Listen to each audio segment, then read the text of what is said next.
আসসালামু আলাইকুম ভিউয়ার্স, আশা করি সবাই ভালো আছেন, সুস্থ আছেন।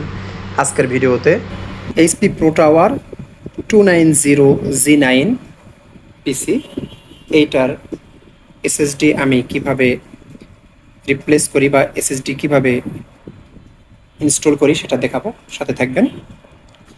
এটা হচ্ছে পিসি, এটা নতুন পিসি, বাট এটাতে হার্ড ডিস্ক আছে। আমি একটা এসএসডি এটাতে ইনস্টল করব, তো সেই ক্ষেত্রে আমরা কিভাবে করব সেটা দেখাবো। এটা একটু খোলা বা ইনস্টল করা হালকা একটু জটিল আছে অনেকের কাছে, যারা নতুন তারা এটা এই ভিডিও দেখে আপনারা শিখতে পারবেন।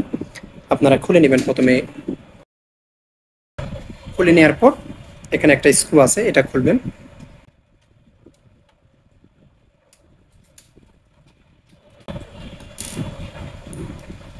এটা খোলার পর আমরা এই পার্টটা খুলে নিতে হবে।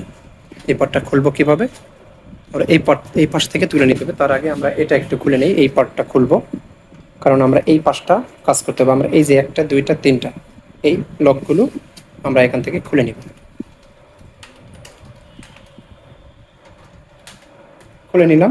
আমাদের এসএসডিটা এই জায়গায় সেট করতে হবে, এনভিএমে এর নিচে। আমি এটা খুলি, তারপরে অন্যটা দেখাবো।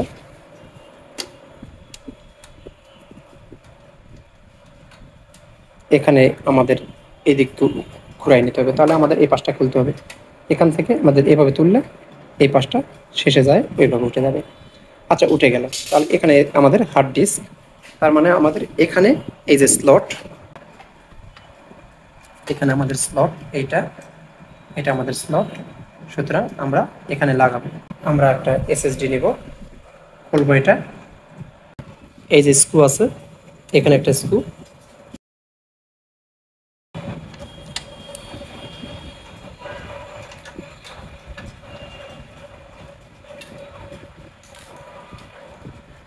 এইটা এটা এভাবে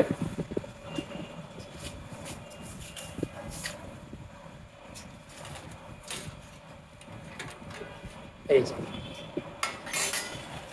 কত সহজে আমাদের এটা খুলে গেল। এইখানে আমরা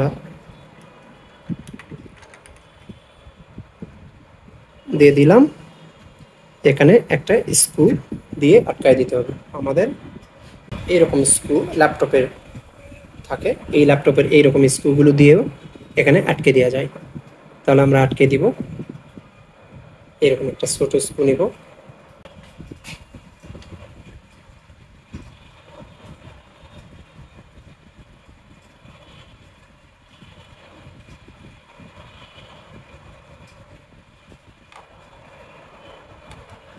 আটকে গেল, আর খুলবে না। এটা হয়ে গেল, আমার এসএসডি সেট করা হয়ে গেল, ইনস্টল করা হয়ে গেল। আমরা এখন উইন্ডোজ দেবো এটাতে। উইন্ডোজ দেওয়া সবাই জানেন, তো আমার মূলত এটা দেখানোর ইয়া ছিল। তারপর আমরা সেট করে দিব।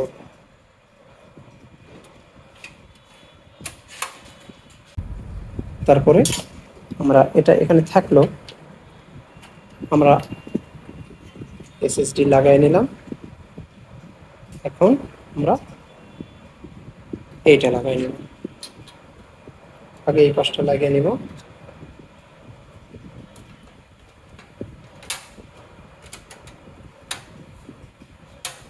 এই সেট হয়ে গেল। আমরা স্ক্রু দিয়ে এটা আটকে দিব। হয়ে গেল।